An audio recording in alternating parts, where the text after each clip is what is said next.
que buenas tardes a todos. Quiero agradecer la invitación al Colegio Médico del Perú y al Comité del Médico Joven por hacer estas ponencias que creo que todos hubiéramos necesitado cuando nos fuimos al Serums. Quiero agradecerles a ustedes por estar presentes aquí, porque yo sé que mi especialidad no es especialmente popular, ¿no? Creo que si pido que levanten la mano quien quiere ser mi residente, posiblemente no tenga muchas manos arriba. Pero va a ser importante para ustedes saber qué se espera de ustedes como médicos serumistas en el Serums por parte de medicina legal. Entonces vamos a tocar algunos temas que el Colegio Médico me ha pedido que toque y otros que creo que va a ser importante llevarse para ustedes. Muy bien. Entonces vamos a hablar un poco del acto médico y la responsabilidad médico-legal. Vamos a tocar partes de la Ley General de Salud, partes de la Ley de Emergencia y qué significa obstrucción a la justicia para ustedes como médicos serumistas. Ok.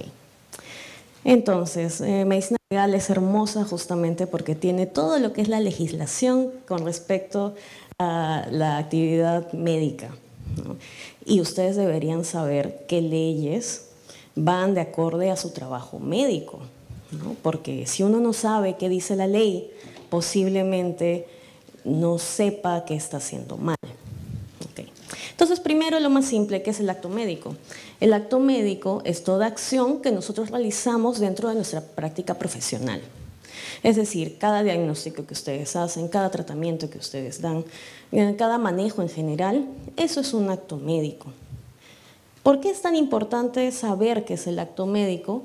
Porque el acto médico hace que nosotros asumamos una responsabilidad médico-legal por cada decisión que nosotros tomamos. Es decir, no tomemos decisiones a la ligera, ¿no? Nosotros estuve escuchando la charla del ponente anterior y definitivamente hay muchas cosas que considerar, sobre todo si ustedes están en el primer nivel de atención.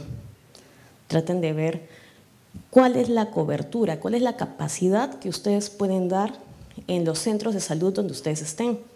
No es lo mismo lo que ustedes pueden hacer en un 1-2 a lo que pueden hacer en un 1-4. Eso ya lo van a ir aprendiendo poco a poco.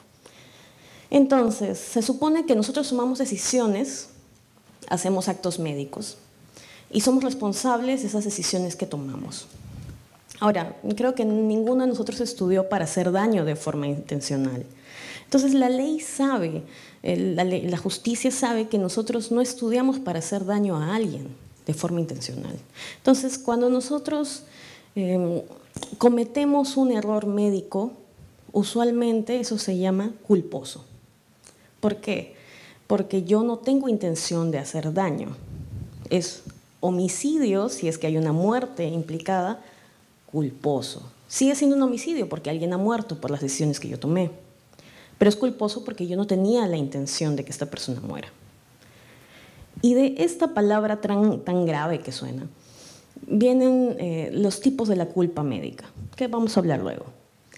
En cambio, si una persona tiene la intención de matar a alguien, ese es un homicidio doloso, ¿ya? Entonces, a nosotros nos pueden acusar de un homicidio culposo porque no tenemos la intención. ¿Por qué? Porque tenemos responsabilidad médico-legal por parte de cada uno de nuestros actos. Entonces, si ustedes van motivados, saben lo que tienen que hacer, se conducen de acuerdo a lo que se llama la lex artis, que quiere decir las normas médicas, las guías de práctica clínica, las normas técnicas que tenemos. Entonces tienen que darle una repasada a todo eso para que ustedes puedan ejercer la medicina como debe ser, ¿no? Y no van a tener problemas. Ahora, otra cosa, ustedes pueden saber todas sus normas técnicas, así tan bonito como lo explicó el doctor con las guías de práctica clínica, tal cual la última.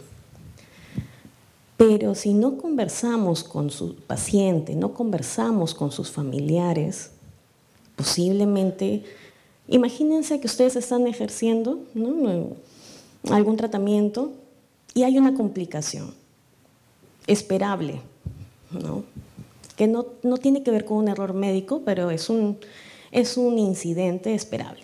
Ya. Pero la familia que no esperaba ese incidente puede tomarlo mal porque ustedes no les están informando qué han hecho. Algo que los va a tener fuera de los problemas es informarle siempre al paciente e informarle a los familiares. Las denuncias se dan justamente porque se sienten abandonados, porque sienten que el médico no les explica qué está haciendo y no se sienten incluidos en las decisiones. Muchas veces ejercemos una medicina paternalista. Y ahora el paciente, la familia, quieren tomar sus propias decisiones. Claro, guiados por nosotros, ¿no? Nosotros tenemos que encaminarlos bonito. Pero cada vez que ustedes van a, por ejemplo, tienen una emergencia, esta persona tiene muy mal pronóstico, infórmenselo a sus familiares. Saben que su familiar ha llegado grave por esto, por esto, por esto, estamos haciendo lo mejor posible, pero tiene mal pronóstico. ¿Es difícil de decir? Sí, pero los va a tener fuera de los problemas. Ok, avanzamos. Entonces, bueno, no solo hay una definición de acto médico de acuerdo a la ley del trabajo médico, sino también tenemos otras definiciones, por ejemplo, las que da el colegio médico, entre otros tipos de legislación. Entonces, por ejemplo, aquí habla del código de ética. Esto es lo primero que ustedes deben saber cuando se colegian, ¿no? Antes nos daban nuestro código de ética y nosotros teníamos que leer al respecto. Tenemos además otras leyes, por ejemplo, la Ley General de Salud. Si ustedes le informan a un paciente cuál es el tratamiento que ustedes recomiendan, pero esta persona no quiere intervenirse, por ejemplo, imagínense que es apendicitis y no quiere ser intervenido quirúrgicamente, ¿ustedes tienen responsabilidad médica sobre esta persona? No, porque ustedes le están comunicando cuáles son los, obviamente tienen que comunicar cuáles son los riesgos. Tienen que comunicar cuáles son los riesgos, qué va a pasar si es que no se interviene quirúrgicamente. Pueden hacerle un acompañamiento médico, pero todo eso tiene que quedar hermosamente registrado en su historia clínica para que ustedes no vayan a tener problemas.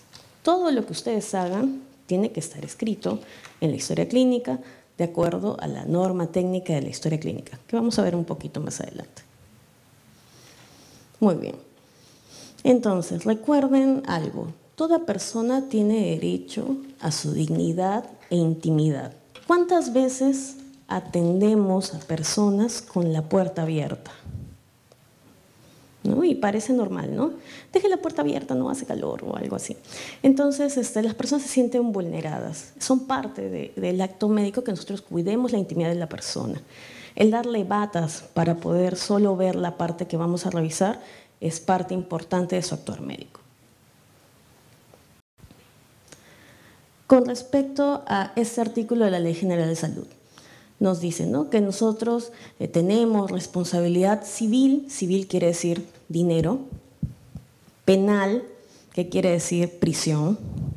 Como les decía, usualmente a los médicos no tenemos una responsabilidad dolosa, sino culposa. Entonces, la prisión que nos dictan, lastimosamente, suele ser, no se ejerce, ¿no?, pero nos dictan años de prisión si tenemos algún tipo de responsabilidad médica. Ahora, algo que siempre pasa cuando una persona está atendiendo en un hospital y viene la autoridad, viene el policía, viene el fiscal y solicitan la historia clínica cuando estamos atendiendo. Todos saben, la historia clínica es un documento médico legal. Entonces, se supone que nosotros tenemos que proteger la intimidad de esta persona, no debemos revelar el contenido de la historia clínica, pero sin embargo, si viene la autoridad a pedirla, tenemos que darla. Tenemos que dar información, tenemos que proporcionar la historia clínica, tenemos que permitir que se lleve una copia, porque es parte de la investigación. Está en la Ley General de Salud, ¿ya? Si ustedes no permiten eso, eso es parte de obstrucción a la justicia, ¿ya? Porque se supone que hay una investigación, porque por eso vienen las autoridades a preguntar.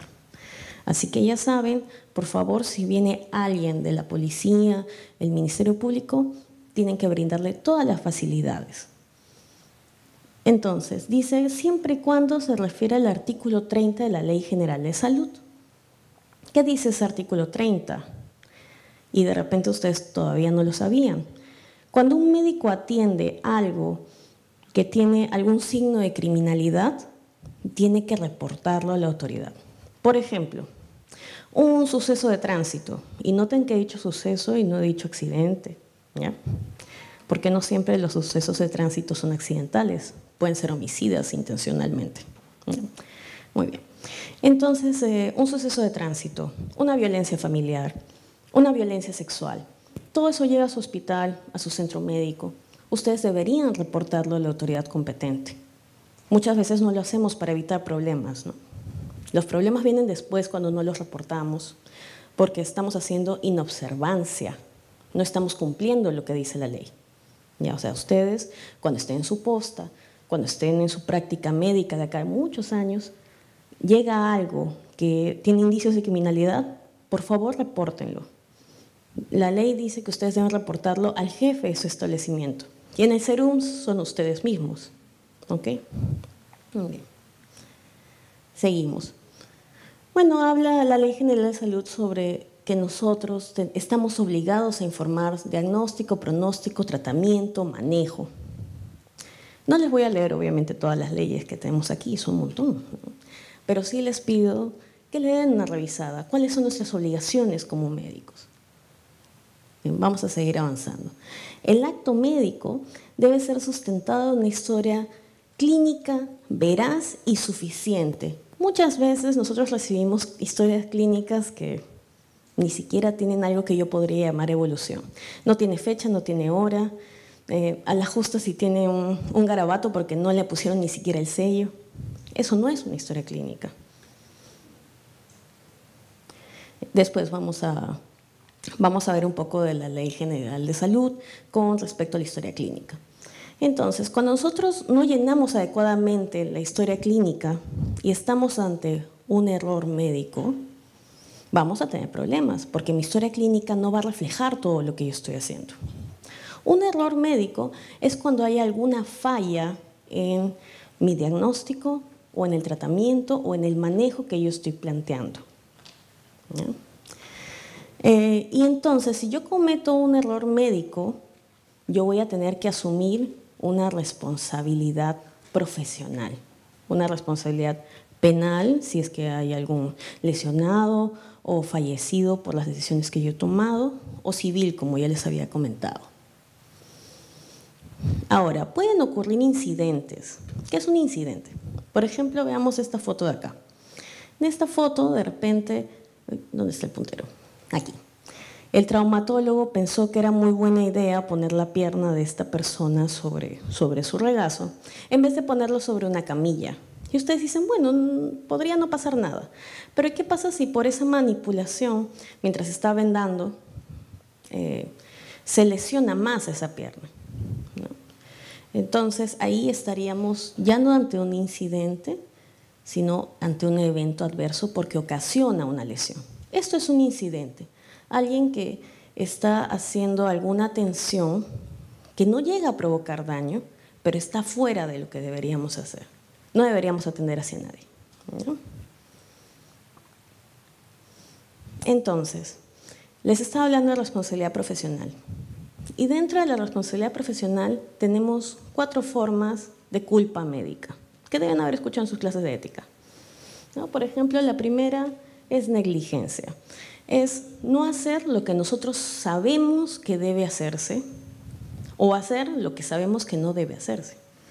Por ejemplo, el paciente me dice, yo soy alérgico a los AINES y le receto ibuprofeno, ¿no? Para que le dé su shock anafiláctico. Eso es negligencia.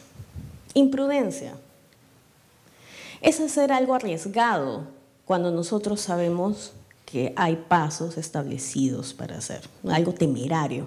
Por ejemplo, le digo a mi enfermera que pase el paquete globular sin pedir reacciones cruzadas. Eso es un acto temerario, porque yo debería pedir las reacciones cruzadas.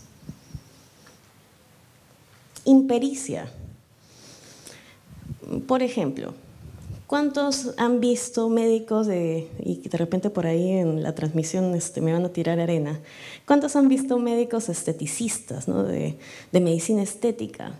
O de repente alguno de ustedes ha empezado ahí a hacer sus pininos, ¿no? O han pensado hacerlo. Hay una ley que dice que solo los dermatólogos y los cirujanos plásticos pueden poner alguna sustancia modelante en el cuerpo. Eso quiere decir que por más cursitos que yo haga de medicina estética, maestrías que yo haga de medicina estética, no estoy capacitado para inyectarle a nadie Botox. Ustedes tampoco, yo tampoco. Ya, yo soy médico forense, yo veo lesionados, veo muertos, no pongo Botox, ya, porque si no, eso sería impericia. Por último, tenemos las inobservancias de las normas y procedimientos. Ustedes saben que si un paciente tiene que entrar a sala, debería haber firmado antes un consentimiento informado. Es más, no firmado. Alguien debería haberse sentado con el paciente, explicarle el consentimiento informado, explicarle los riesgos, bla, bla, bla, bla. Ya, muy bien. Y después, si acepta, firma. Yo de estudiante he visto pacientes en puerta de sala de cirugía, el paciente casi inconsciente, porque le han dado su midazolam, y le ponen su huella, le ponen su firma, y ya cumplieron con el consentimiento informado. No cumplir con eso es una inobservancia y es parte de la culpa médica, que es un tipo de responsabilidad médica. Pueden ser procesados por eso. Muy bien. Entonces, también quería hablarles, porque esto es como una recopilación de las leyes que existen. Hay una ley de emergencias y eso es algo con lo que a los serumistas siempre nos dicen, no, es que tienes que atenderlo porque es ley de emergencias. La mayoría de los serumistas se va a quedar a vivir en el pueblo donde les toque hacer serums. ¿Por qué? Porque no hay movilidad. Va a ser muy difícil que ustedes vayan y vuelvan del pueblo más cercano, donde de repente haya un hotel, ¿no? Y van a tener que pernoctar en la residencia de la posta. Ojalá haya una residencia de su posta. Ya. Entonces, como ustedes van a dormir ahí, les van a tocar la puerta. Doctor, emergencia. Un parto, alguien que ha precipitado y es un suceso de tránsito. ¿Están obligados a atender? Sí. Sí, porque ustedes están en la jurisdicción de su posta. Entonces, no pueden negarse justamente por la ley de emergencia. Es una emergencia. Implica que la vida de esta persona está en riesgo. Y no solo en el caso de una emergencia posiblemente quirúrgica, sino de un parto. Tienen que atender su emergencia. Salvo que ustedes, como ya escucharon al doctor anterior, tengan que derivar esa emergencia. Pero el derivarla ya es una forma de atención. Ok. Bueno, no se olviden que la ley tiene su reglamento, así que por favor revisen la ley de emergencias, ¿ya? Entonces yo les decía que necesitamos una historia clínica completa y veraz. Creo que la gran mayoría aquí, si es que siguen aprendiendo como yo aprendí, aprendimos a llenar la historia clínica por ósmosis, ¿no? Estábamos ahí, alguien nos dio nuestro formato y nos dijeron, llenen, no quiero borrones. Ya. En realidad existe un manual para llenar una historia clínica, que es la norma técnica de la historia clínica. No sé si alguien lo ha revisado alguna vez, sabían que existía. Bueno, se las presento. Existe una norma técnica de la historia clínica que dice todo lo que debe tener su historia clínica. Fecha, hora, firma, posfirma, qué debe contener su evolución, qué debe contener el formato de epicrisis. ¿Ya? Las epicrisis no son... paciente fue traído por familiares a la emergencia y entra por UST. Ya. No tiene funciones vitales, no tiene qué procedimientos le hicieron y fue dado de alta, estable. Listo. ¿No? Y a veces no es, solo está la firma y no está la posfirma.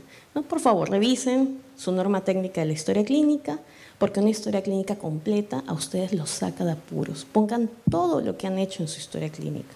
Yo sé que quizás en pregrado, pues muchas veces le dicen, mejor no pongas eso. Ya. O mejor no reportes ese aborto que ha venido en el que vemos flotando una pastilla. A veces pasa, ¿no? Por favor, pónganlo en su historia. Porque si alguien hace esa denuncia y no está en la historia clínica, ustedes pasan a ser parte de falsedad genérica, porque están falsificando un documento médico legal. Pongan todo en su historia clínica. Muy bien. Entonces, bueno, otra vez, ¿no? La historia clínica debe ser sustentada en un acto médico veraz. Deben, por favor, darle esta historia clínica a la autoridad. Y recuerden que ustedes están obligados a reportar todo hecho criminal. Muy bien. Entonces, hasta ahí la parte que me habían pedido que les hable un poco de la normativa. Ahora la parte más interesante.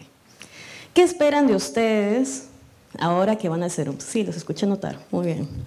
Entonces, cuando ustedes estén en el SERUMS, ustedes van a hacer todo. Van a ser el médico internista, van a ser el médico pediatra, van a ser el médico ginecólogo, van a ser el médico cirujano y, desgraciadamente, van a ser el médico legista. Al menos de las 4 primeras, pues tenemos muchas rotaciones, tenemos el externado algunas veces, tenemos el internado siempre, pero ¿y medicina legal? Yo sé que en muchas universidades no se lleva un curso de medicina legal incluso completo, ¿no? Van una vez a Morgue, van una vez a Dicklifford y se acabó su curso. Entonces, ¿cómo van a hacer algo que o nunca han visto, no saben que existe o ni siquiera saben cómo hacerlo, ¿no? Entonces, ¿qué se espera de ustedes? Se espera que hagan levantamiento de cadáveres. El día de ayer hicimos un taller de levantamiento de cadáveres, es más, reconozco por ahí algunas caritas. Esperan que ustedes hagan necropsias médico-legales. Esperan que ustedes hagan reconocimientos médico-legales, es decir, que vean lesionados, que puede ser por agresión mutua, que puede ser por agresión por terceros, que puede ser por violencia familiar, por ejemplo. Que esperan que ustedes vean personas que han sido agredidas sexualmente. ¿Saben cómo examinar un himen?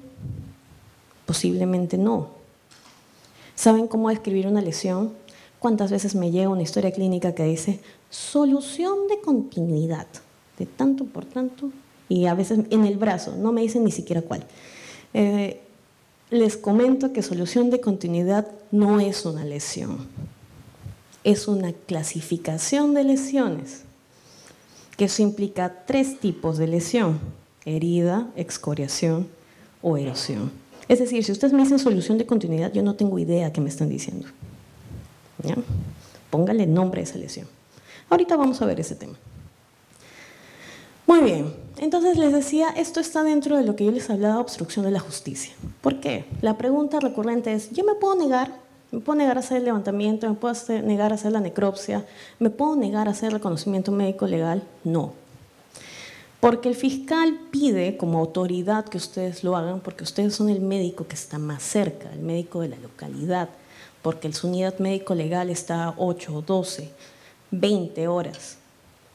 Primer tip, averigüen, si todavía no han elegido Plaza SERUMS, averigüen dónde está la unidad médico legal más cercana. Porque de repente pueden razonar con su fiscal y decir, mira, ¿sabes qué? Yo no me estoy negando a hacer la necropsia, no me estoy negando a hacer el levantamiento, pero sería mejor que lo haga un especialista. ¿Ya? Averigüen dónde está eso. Muy bien. ¿Por qué? Porque si ustedes se niegan, los pueden procesar por obstrucción a la justicia. ¿Ya? Tiene pena, es un delito, bla, bla, bla.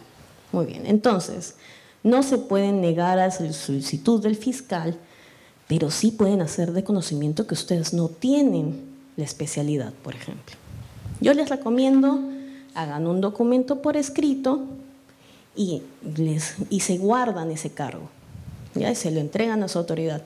Yo, por si acaso, yo les dije que yo no soy médico legista, no tengo muchos conocimientos de medicina legal, por ahí lo llevé en pregrado. Ok, ¿aún así quieres que hagas necropsia? Yo la hago, no hay problema, pero yo ya te avisé. ¿Ok? Muy bien. Seguimos.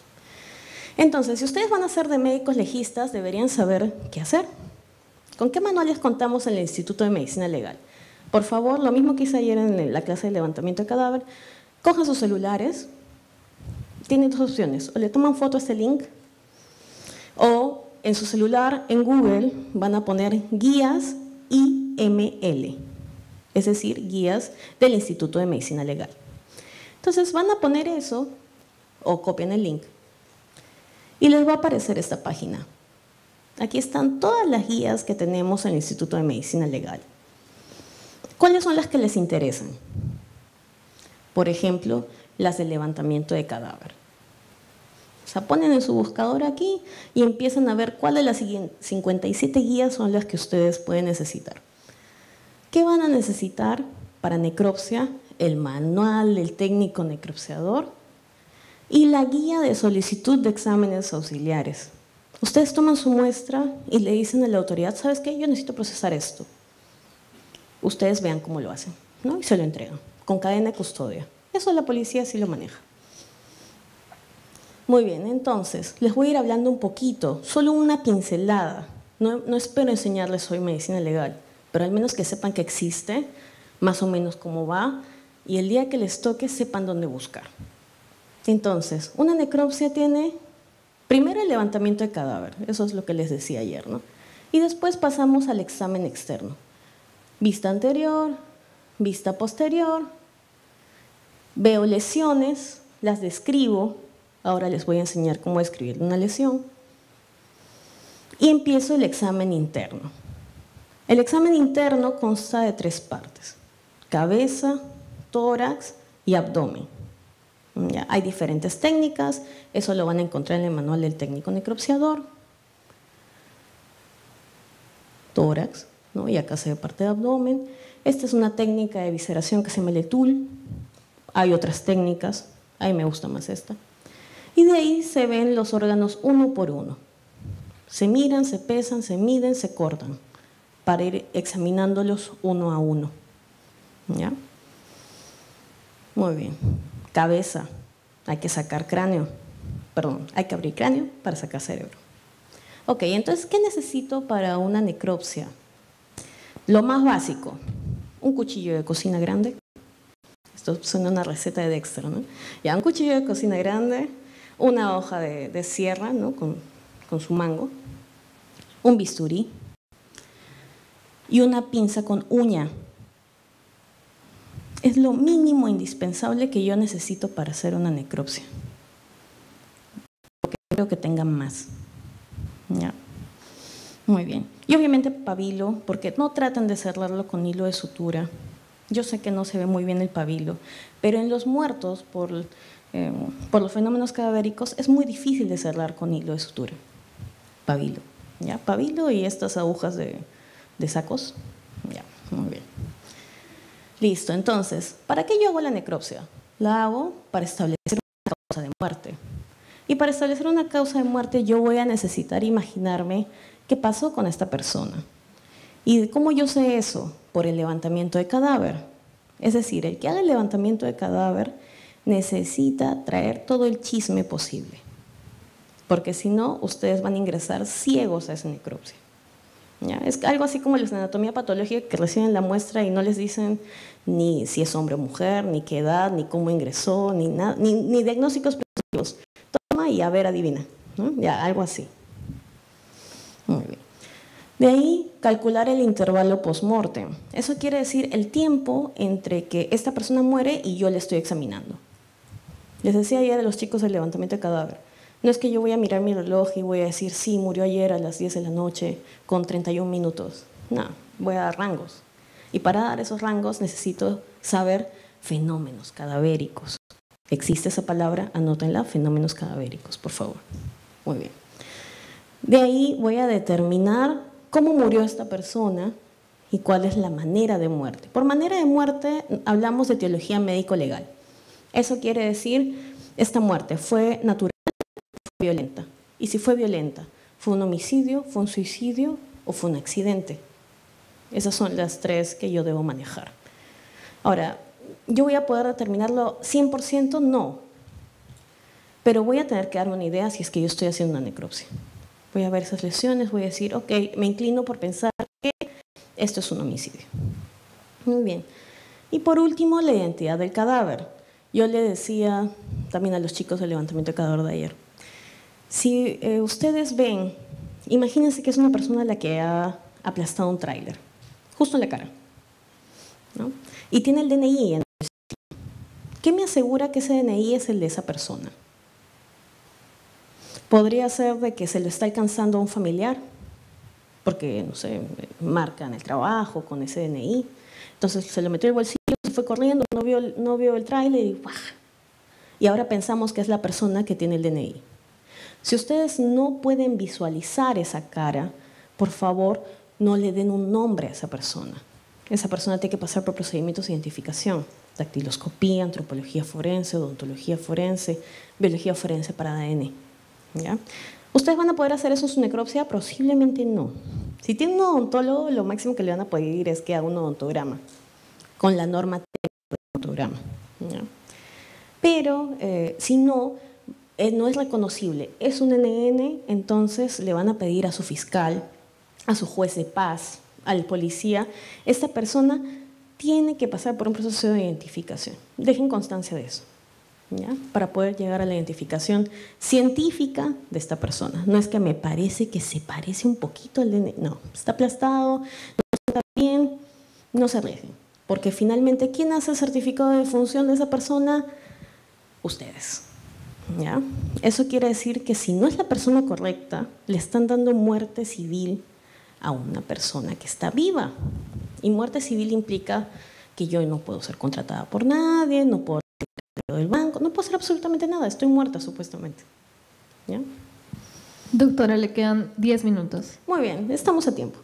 Entonces, ¿qué más esperan de ustedes? Que hagan exámenes de integridad física. Eso quiere decir buscar lesiones por el cuerpo, voy a buscar exfoliaciones, equimosis. Entonces, ¿en qué se van a basar? En la guía médico-legal de valoración integral de las lesiones corporales. ¿Cuál es el fin? Que ustedes van a otorgar una valoración del daño corporal. Es decir, van a tratar de explicarle a la justicia qué tan importante es la lesión que tienen al frente. Y para eso, esta guía tiene unas tablas de valoración médico-legal. Por ejemplo, si yo estoy frente a una equimosis, busco por aquí, ya me lo pasé, acá está, equimosis. Una equimosis puede ser de 0 a 2 días de asistencia facultativa y de 2 a 6 días de descanso médico-legal. Médico-legal, no descanso médico el que ustedes dan en un hospital. Para saber las diferencias, por favor, tienen que leer la guía. ¿Ya? Entonces, ustedes dirán, ¿pero yo por qué tengo que hacer esto?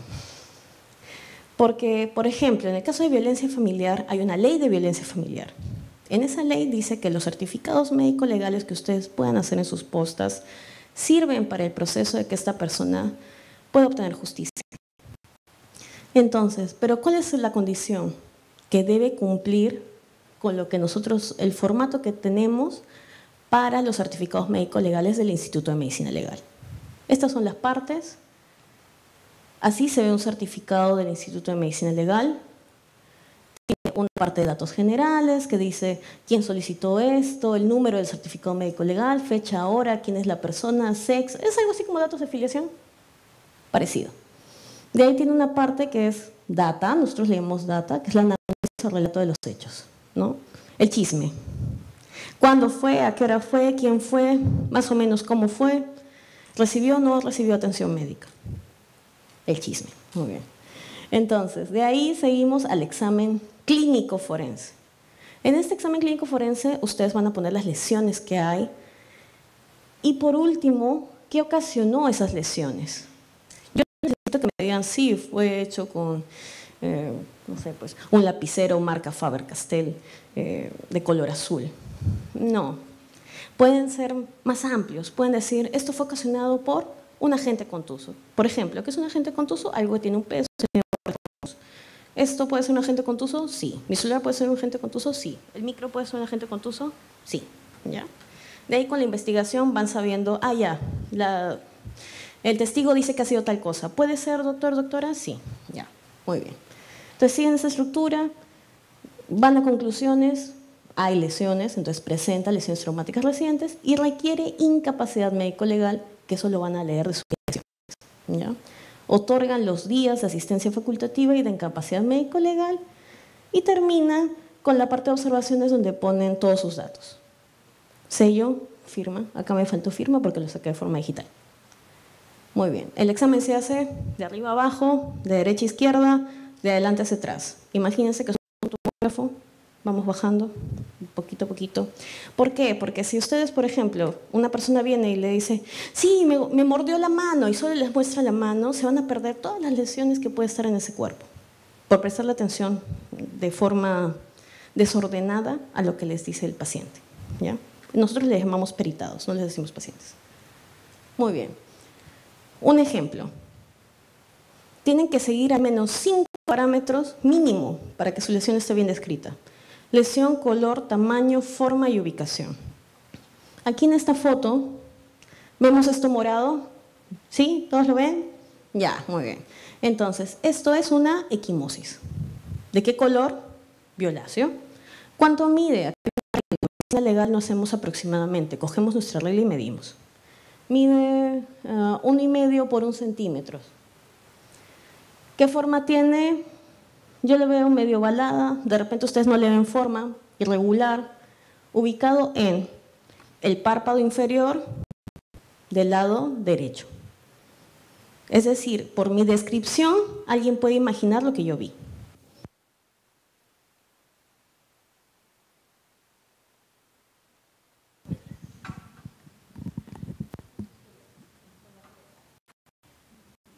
A ver, hola. Ya, ocasionado por agente contuso. ¿Por qué? Porque esta es una lesión contusa. ¿Dónde van a aprender eso? Acá, en la guía de integridad física. Por favor, repásenla. Todas las lesiones que ustedes describan en su vida profesional deberían, no solo para medicina legal, deberían tener estos 5 parámetros, porque las historias que ustedes hacen me llegan a mí. Y me dicen equimosis, no me dicen qué color, no me dicen qué tamaño, en el brazo. ¿Cuál? Ni siquiera me dicen cuál, ¿no? Y el brazo tiene cara anterior, cara posterior, cara lateral, etc. ¿Qué van a pedir de ustedes? Integridad sexual.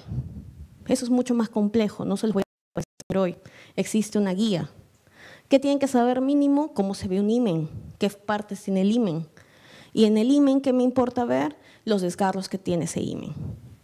Hay desgarros completos, hay desgarros incompletos, se examina en posición ginecológica y los desgarros se ubican de acuerdo a las manecillas del reloj. Eso es lo más simple que les puedo decir. Hay una serie de pasos para ver primero una inspección visual de la zona, ya estando en posición ginecológica, hacemos una separación y después hacemos una tracción. La tracción se hace entre el dedo pulgar y el dedo medio. Se hace una pinza con las gasas, siempre con gasas, y lo llevo hacia adelante, hacia mí. Y con esto puedo ver el himen. Este de aquí, este que está más rosadito claro, es el himen. Y en ese himen yo tengo que ver lesiones. ¿Alguna vez habían visto un himen de esta forma? Yo creo que no. Ya, revisen la guía. Muy bien, entonces el objetivo es que yo pueda describir los desgarros, ¿no? Un desgarro a 6. ¿Ya? ¿Cómo describir los desgarros? También está en esta guía. Entonces, para poder llegar a esto, tienen que hacer todo esto de aquí. Muy bien. También existe integridad sexual en la parte anal. Entonces, lo que yo voy a hacer es, muy cuidadosamente, voy a separar esos glúteos con mis gasas y voy a ver el ano. Voy a ver si hay desgarros en ese ano. Por ejemplo, esta maniobra está muy mal, pero sí se notan los desgarros. Si miran con cariño y paciencia, acá hay una línea roja, acá hay una línea roja, acá hay otra línea roja. Esos son los desgarros en un ano. Eso quiere decir que ha habido coito anal. Muy bien, hasta ahí. Yo sé que al menos necesito darles una pincelada de lo que es medicina legal para que sepan qué esperan de ustedes en el CERUMS. Entonces, les pido por favor que revisen la normativa. El código de ética, historia clínica, norma técnica de la historia clínica, que vean ley de trabajo médico, ley general de salud, entre otras. De ahí tienen que saber qué esperan de ustedes como si fueran médicos legistas y qué pueden hacer al respecto. Por ejemplo, una necropsia no es una emergencia porque ya nadie va a morir, ¿ya?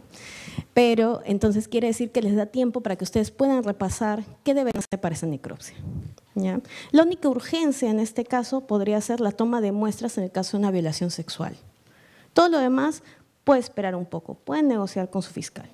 Y si no, puede esperar a que ustedes repasen un poquito para que puedan hacer un buen examen médico legal. Por último, no se puede negar al requerimiento fiscal, pero sí pueden decir, yo no tengo la pericia para hacer esto, voy a cometer una impericia, ¿no? Entonces, yo le recomiendo, señor fiscal, señor policía, que esto lo haga un médico legista. Pónganlo por escrito. Después, de repente, si el fiscal se pone terco, si el policía se pone terco, no, doctor, usted tiene que hacerlo, el fiscal ha dispuesto. Bueno, ok, lo van a hacer, pero ustedes ya avisaron, ¿ok? Muy bien, chicos. Entonces, espero que les vaya muy bien.